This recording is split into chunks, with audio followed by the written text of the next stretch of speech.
answer your question. Steve is going to start with a little opening statement, and then, excuse me, when we get time to ask questions, just kind of make eye contact with me. I'll try to play traffic cop. We're streaming this live on 1200 and streaming it live elsewhere. So you just don't want a situation where we're talking over each other. So just make eye contact with me.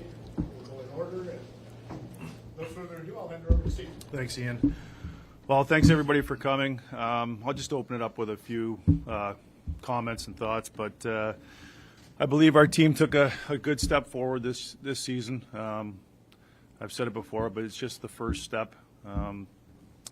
Earned the right to play in the Stanley Cup playoffs, a necessary step, I think, in our growth. When I talk about improvement, I think it's both on and off the ice. And you know, we can touch on that as we talk today, and just the special feeling of the Stanley Cup playoffs here in Ottawa. And I've said it a number of times that I believe that this is the most underrated hockey market, the National Hockey League. Our fans proved that was special. The support, we felt it as coaches and managers, and I think our players, they spoke enough about it as well. So very grateful for our fan support here in Ottawa.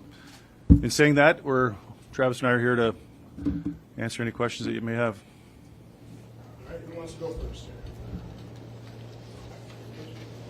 What do both of you think, like you called it a good first step, what do both of you think, starting with you, Steve, you need to do to make the next step? So I think, you know, the first thing we said was internal growth for this group, you know, and to a man, they all improved. I mean, to their credit, and to Travis, has the ability to get the best out of these players. So that's one way I think that we can continue to improve as a team. And then, you know, I think the experience also of this season and the way that we played should lend to, you know, some confidence for our group moving into next year. I mean, I think as far as improving, we've taken a step. Internally, I thought our players improved not only from over last summer, but the course of the season. I think it's important that we continue to improve, though, that it's not status quo. That as coaches, as an organization, we push our players to, you know, have a mindset, a growth mindset of getting better. And how you left today isn't going to be acceptable if you just come back the same. I think a lot of our players are in that age group where they still have room to grow as players. And that's going to be very important for us to be a better team next year. I think you were hired like about a year ago now. If I'd said to you, if I'd asked you on day one when you were sitting here with Steve, what sort of stamp do you want to put on this team? What would that have been, and what do you feel like you guys achieved? Yeah, I think a mindset of our group of how we wanted to play, team identity, would have been first and foremost. What kind of team we ultimately want to be as far as winning, and just caring about winning. That's part of it, and being hard to play against. And I think we've taken a step in that direction. I think teams that ultimately win Stanley Cups are hard to play against in their own way. I think we talked about that probably the first day I got the job. And, you know, we've taken a step in that direction, but it's still a step. Julie? I think it's fair to say that this team hit a low point in November when they lost 5 in a row before they went on a winning streak in December and ultimately helped propel them in their chase for the playoffs. It's kind of like a two-pronged question, but for Travis, how did this team get out of that slide, and what did you notice from them on how they went about that? And Steve, I'd like to know your thoughts on that as well. We've talked about it a lot in here. You know, I think there's always a point where everything comes to a head, and that was probably one of those points, if not the point, because I think there's a lot of hope with our group coming into the season. They were playing some pretty good hockey, and you know, it was almost a little bit of panic setting in with our group, and a lot of here we go again. That happens a little bit when you play in a Canadian market because you can't get away from it. And, you know, a little bit of a coming to with our group, where we've done a lot of talking about things, but now you've got to really look in the mirror and learn fast and quickly. And I'd like to think that the way we approach things with our group is, as a process, helped us through that time, being able to be very honest with our team, to the point where, you know, talking about if we live in the past, like there was a lot of here we go again, and give our players a lot of credit. They didn't let it slip away from them, and they stuck with it, and dug themselves out. Steve, what did you make of how, from afar, how that team dug itself out of that hole and propelled itself for the rest of the year? I think it speaks to the character of the group, character of the individuals. I believe that the veterans that added to this group have that experience, and it goes far beyond what Travis or I could say to them to help them through it. But there's players there that have gone through it, and the conversations, whether it's in between periods or before games or on the bus, having, you know, some calming influence in and around this group to help them grow. But ultimately, it's the character of the group, and that's they've just sort of, you know, they've been coming, and they've been showing signs of it, and we're able to take a good step this year. Steve, during the trade deadline, you said the number one thing on your board to improve was 5-on-5 scoring. What's number one on your board going into the offseason?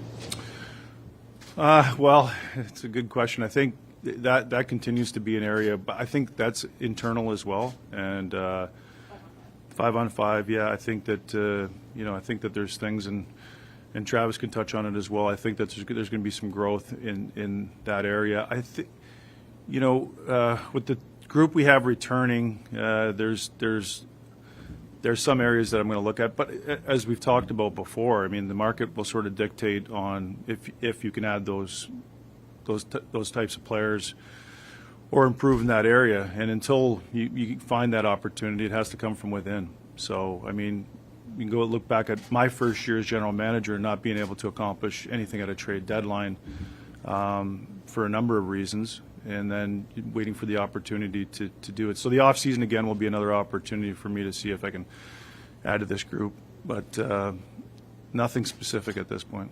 And then just to follow up, Travis, just knowing you guys were third in the league for 5-on-5 scoring, but that you were still able to make the playoffs and make a push, there's positives there, but how do you improve that aspect?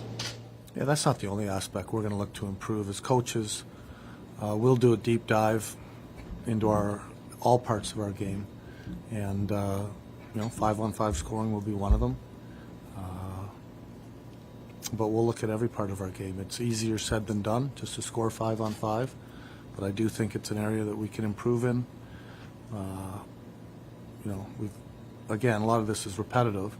I feel like we, you know, call it puck luck, call it whatever you want. The puck just didn't go in the net for some of our players when they had looks to score as well. Back to the second row with Alex. Just for you, Steve, how much of a priority is it for you to re-sign Cloutier this summer? Yeah, you know, I don't like, and I won't talk about contract negotiations, but I mean, we love G.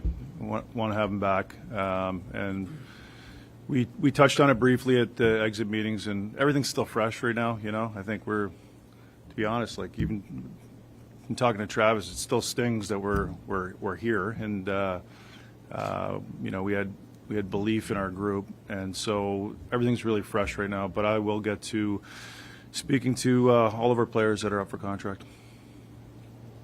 Steve, just to follow up on that, in terms of your UFAs, are there any players that you definitively know won't be back for next season? No, I mean, it's the process in which we're going to do this is Travis and I will take a little bit of time here, decompress, and then we'll speak more in depth on our team and on individuals, and look at areas where we can improve. And but you know, we've had some good performances from a lot of those players. And just to follow up, right defense, Nick Jensen talked to us the other day. Wouldn't disclose what his injury was or like timetables, second opinions from doctors and whatnot. Given his injury status, the depth on right D right now, is that an area where you have to go into the market and get yourself another right defenseman? Yeah, first of all, I think, we talked about end of season and coming out with the injury list and speaking specifically to the injuries that our players dealt with through the playoffs. I don't believe in doing that. I think it's personal. Our players, if they want to speak to it, they can. I kind of feel like it might be justification on why we didn't get through the series. We don't live in that world. But I can tell you that just about every one of our players was dealing with something. When you play as hard as they did, and the commitment that they've shown, they played through a lot, including Nick. And he's an absolute warrior to be able to continue to perform at a level with what he was dealing with. And it's the character of the individual, Nick in particular, but all of them. So I'm not going to come out with any list and speak specifically to injuries, but he will get reevaluated, and if it is something significant, for sure, that's definitely an area to look at. We have some players coming up, and but that'll be an area to look at for sure. And just to follow up on that, when he was speaking here, he wouldn't reveal what it was, but he said he was going to get a second opinion from doctors on what the next steps would be. Is he going to need surgery? We don't know. We don't know. Yeah. Anyone else? Alex? I'm just curious. You at the deadline, you acquired Fabian Zetterlund. You gave up, second round pick. I'm just curious for you, like, is that a guy that you see as a part of the long-term solution or part of the long-term process of this team? I'm just curious moving forward as he is in RFA. Yes. No, we do. I mean, we think that we think he's a good fit for our group, and like many of our players, we feel like there's room for improvement. I think any player, like coming over from a different system and coming in, and Travis getting a chance to coach, I think you could see the growth from him as the season continued to go along. So we're excited about what like his potential and the upside there. Steve, just a couple things. Your first round pick this year is number 21. Have you made any decisions regarding keeping it? Your owner kind of says slow play it. I mean, are you going to slow play it and just hold on, or? Yeah, I know what we're going to do with it. I don't know if I want to reveal it to you guys right now, but no, it's highly likely that we'll keep our pick. Is it a good draft? Yeah, well, I mean, we have good scouts. I think they've proven along the way that they can find talent. So every draft year you go into it, and people say the drop off's at 12, and then there's a group of this or that. But I trust in our group. Just one other thing. Do you have any players who've committed to the World Championships? Do you have those names? We do. Shane Pinto and Nick Mattenpalo at this point. Yeah. This is for either one of you. Adam Guedette is one of those players who is going to be unrestricted. Can you talk about his season? And basically, at the end of this, on Saturday, he said that he would love to come back. Maybe can you speak about his situation? As far as his season goes, yeah, he's had a great season.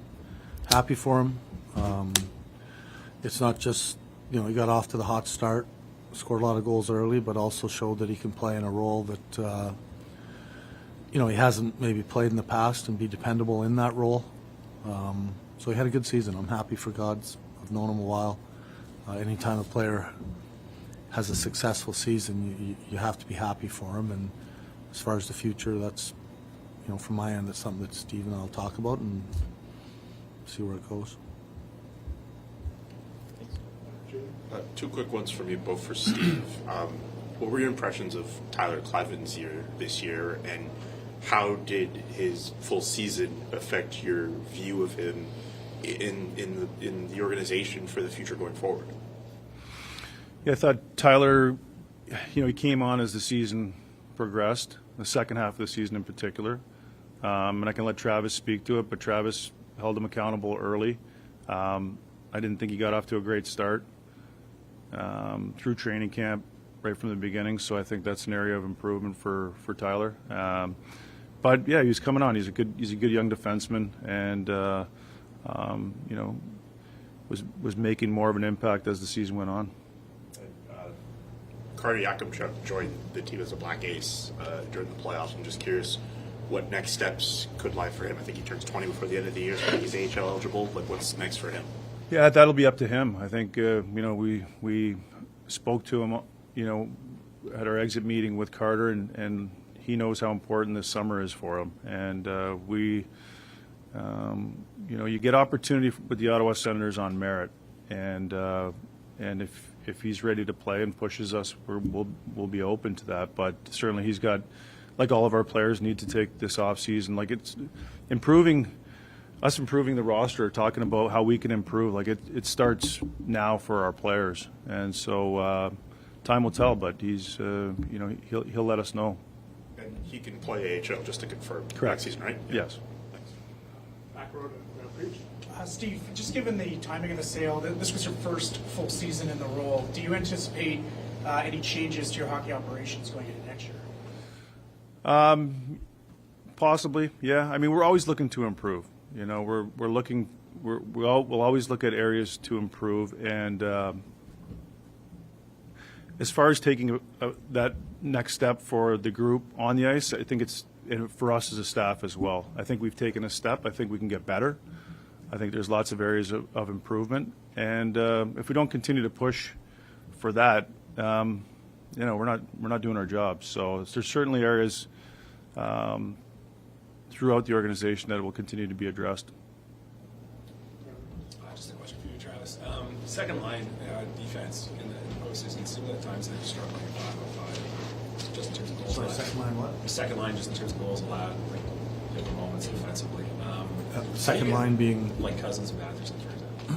How do you get more out of those guys? Because they're still relatively young. Like, how do you coach more defense in those two players? Yeah, I mean, you can nitpick about the second line playoffs if you know, it's easy to do. I'm not going to sit here and do that right now.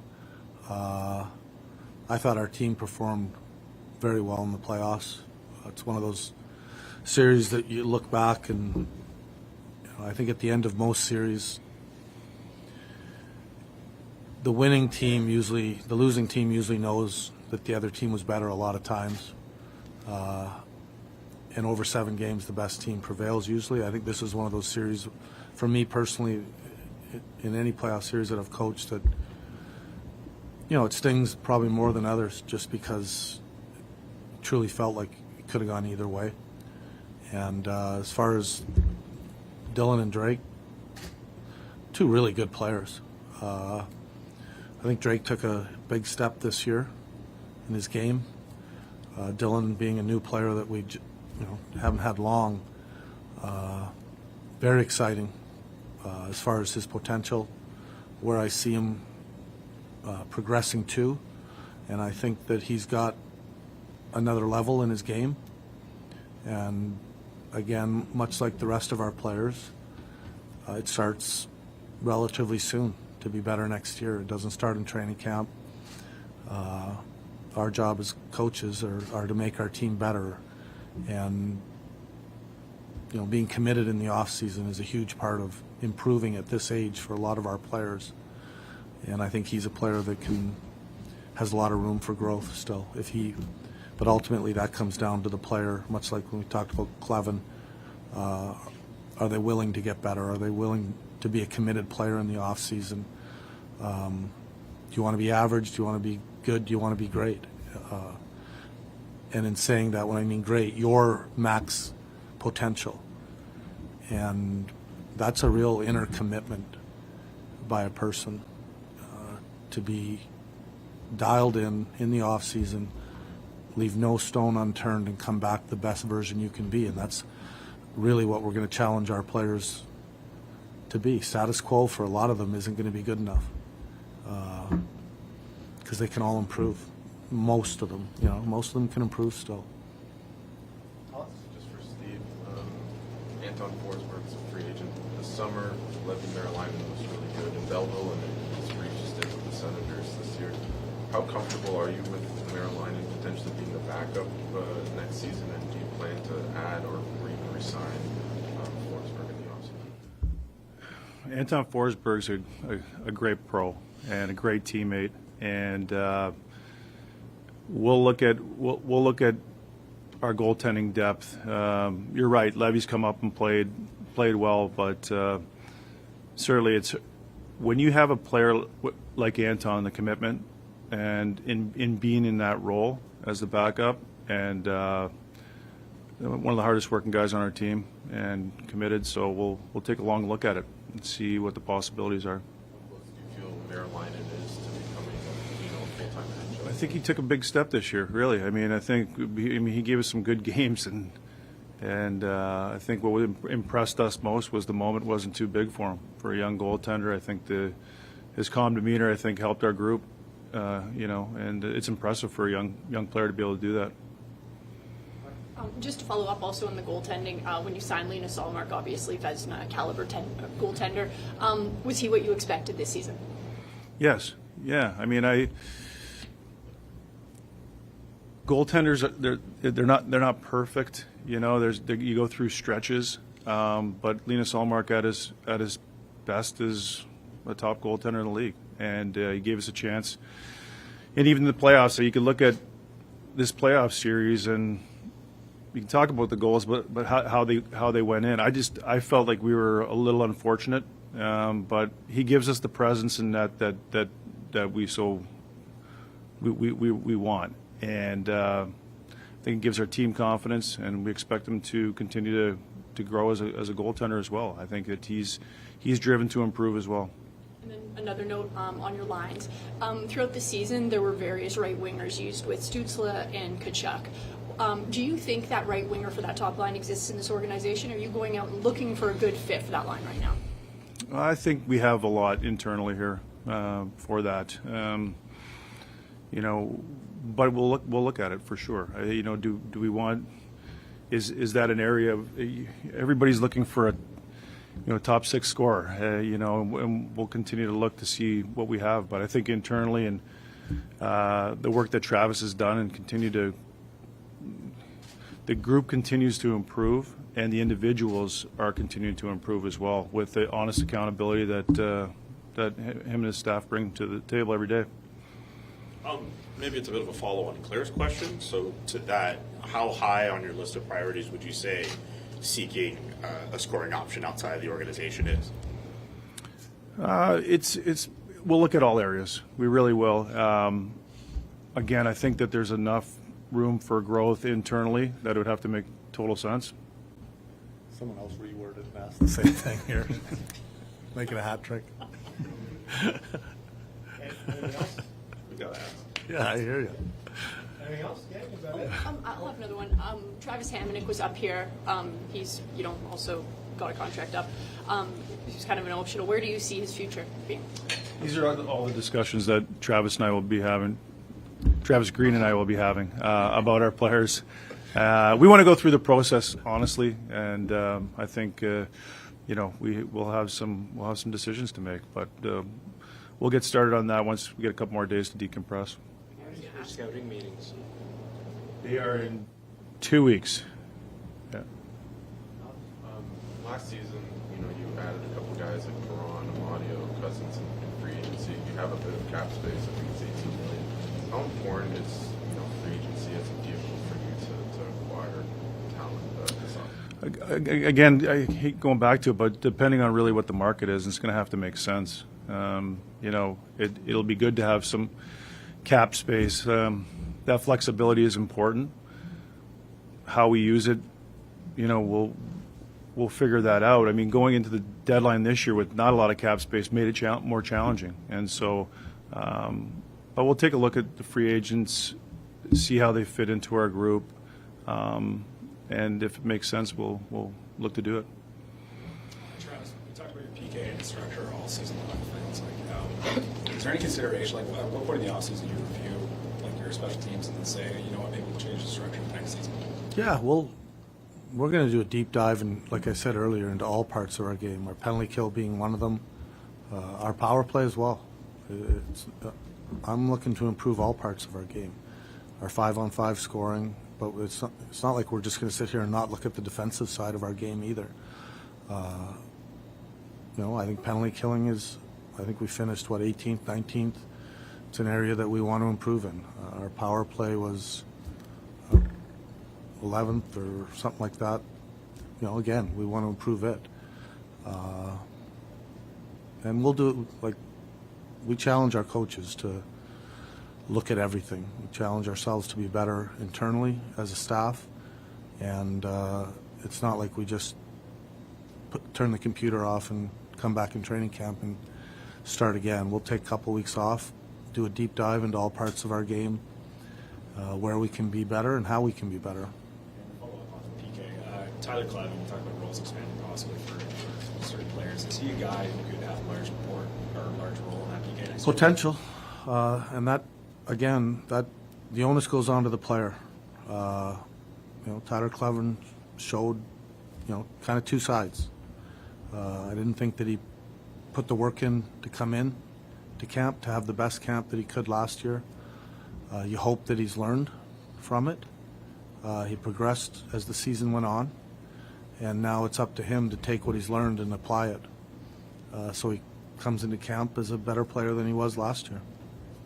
Last one. Steve, people have been talking about offer sheets as being a mechanism to get young players off other teams. Obviously, you have RFAs like Clevin. Is that something you're concerned about, or is that something that you could possibly explore yourself? I'm not concerned. No. Claire and then Marie. Yeah, big picture, when Michael Anlauer took over this team, he said the number one priority at the beginning was going to be to create stability. In an interview a couple of weeks ago, he says stability has kind of been achieved right now. Based on that achievement, how do you guys set new goals going forward? Like you said, the next step, like at the beginning of the season, make the playoffs. I know it's fresh, but have you already started thinking about what the next step for this organization is going to be? Well, constant improvement, both on and off the ice. Honest accountability to where we're at. Taking the step to where we got to was challenging. Our players stepped up to it. Coaching staff did. Now is the real hard part. Now to get into contending with these teams. The attention to detail and the work that has to be done. But we've set the culture. I think the one thing we can be proud of is we talked a lot about culture, and it's just you can't fabricate culture. You have to live it, and both on and off the ice. And I think we can be proud of that. I think our fans recognize that it's different. Our players certainly do, and full credit to them. If we don't have anything else, we'll wrap this Marie. Actually, this is a question regarding the Bevel Club. Are there players that you can identify that are knocking on the door that are close to making this roster next season? Yes, certainly. I think the summer is going to dictate a lot in how they show up at training camp. But there are a few players there that have that are starting to push for an opportunity. And again, we said it a number of times today. The offseason is important for these players, and everything that we do here is on merit. It's open, it's honest, and so if they come in and push for a position, we want good players on our team, and there's a few guys down there that are pushing. Excellent. Thank you very much, everybody. Thanks, you guys. Thank you, guys.